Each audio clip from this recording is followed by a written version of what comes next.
Hi there, everybody. It's Sarah Gray from Socially Shared, and I'm delighted to welcome this week's guest. She is a whole health expert, a real food, nutrition and lifestyle coach, nutritional chef, BHMA and Real Food Campaign UK ambassador, public health collaboration ambassador, author and speaker, and I'm told a brilliant table dancer. So it is the lovely Izabella Latrine. Hi there, Izabella. Hello, hi Sarah. Thank you for inviting me on. Oh, you're welcome. How I've come to where I am is actually from my own health issues.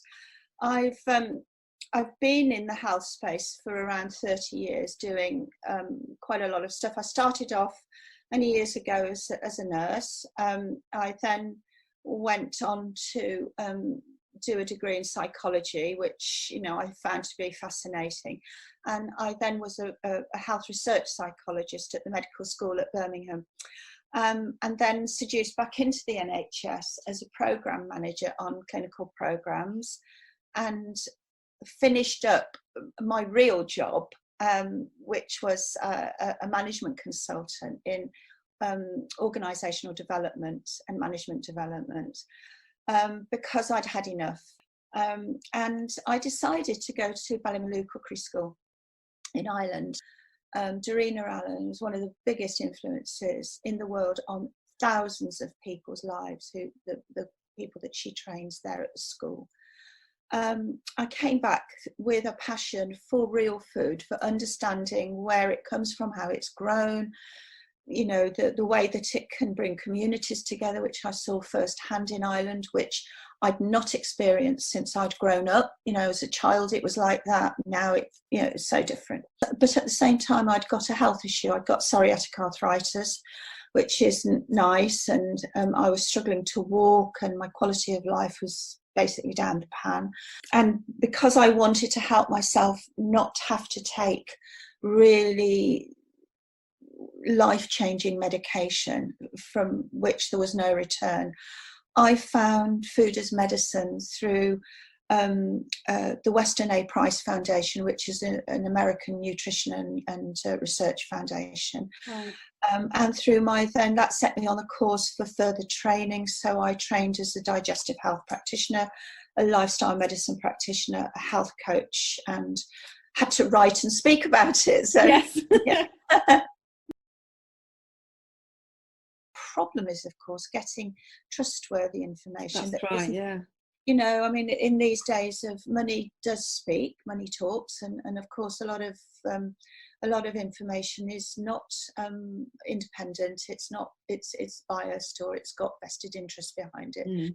So I feel for people who are struggling to find the right information, and really that's why I started my coaching practice, to help women at midlife and beyond to create better health through making food and lifestyle changes, and by coaching them through making changes to their diet, to their daily movement, to sleep, to different ways of managing stress that are easy and you can build into your daily routine.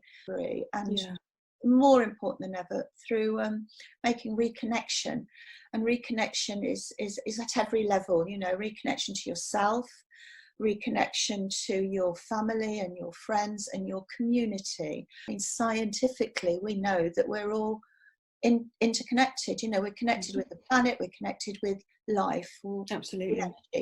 And we've lost that focus on it. And many people now are just feeling like they're like a rudderless ship, really bouncing about, feeling rubbish, and thinking, how do we get back to a life that we feel inside that we're missing? And I think it has to be done holistically with the whole thing. Movement is very, very powerful, and I teach it in my model. It doesn't mean flogging yourself at the gym.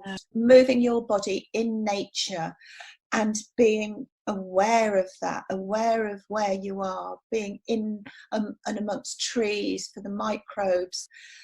So it's those sorts of things that are easy everyday lifestyle changes, and the food changes are not a special diet. It's the kind of traditional diet that if you just start with that, then you can improve your health. And then for people with specific health conditions, need a much more personalized approach, which why I've done all this training.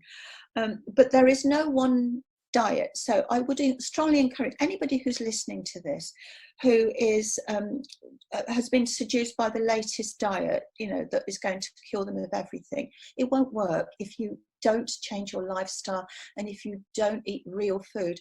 But if you do nothing else, start with food. Everything, when you get those quick wins from changing what you eat, it's so encouraging to say, right, I'm now going to start taking a walk every day at lunchtime, or I'm going to go to bed an hour earlier. I do a call to just see where you're at and whether in fact we are a good fit. If I can't help you, and sometimes I can't, I then can suggest people that I know that are in my network. I have a number of different coaching programs which are called Femergy at 40, and then nutrition and lifestyle coaching, and as I say, no one size fits all. So I've tried to create them so that they can accommodate people that are coming to me with different issues or different starting points. Let's say. Not everybody needs a 9-month program. I've just created what I've called a resilient weight loss program, which is all about starting with weight loss, not from the point of view of losing weight, but from the point of view of finding your meaning and purpose, and working towards that meaning and purpose with every aspect of your body. And I've got to say here, the weight will come last, and it will come off quicker than a quick thing. Oh, wow. If you start with weight, then that is going to be the most important thing. And what you'll be losing very often is muscle, which is terribly important as we reach, well, for everybody at any age, but certainly when we get to midlife and beyond. Certainly for women, not enough protein and low muscle mass is a bad thing. So I've turned it on its head. Well, it came out of the British Holistic Medical Association's portfolio, and the BHMA are a holistic health association, and they've been around for 30 years. Wow. But they've kept themselves well hidden. But now that the world has moved on and we all see that the scientific evidence base for holism and for connection, they've got the courage to come out of the closet, so to speak. So I see a big future for the BHMA. It's about real food and what real food means, and a definition of real food, because actually nobody's given one because they're all too frightened of it. So we said, right, we're going to give people a definition of real food, and it's going to be inclusive, but it will be real and nourishing, and good for the planet and for people. And you know that I wrote a book. I do, and I was going to ask you about that next, because I can't close up without talking about it. I've republished it and updated it, and I've dedicated it to the work of the Real Food Campaign. Oh, how lovely, Because the campaign is self-funded. It's supported by all the participants that have given their time and their effort and their contribution. Well, just hold your book up again, would you? Because you just gave it a quick flick there. So the Real Food Solution. And if anybody's bought the original book, Once Upon a Cook, you don't need to buy this. I have updated some of the information. I've added a little bit here and there and I've really brought out the impact of the way we produce food on climate change and on our planet. Oh, wonderful. Thank you so much. Thank you very much, Sarah. Thank you.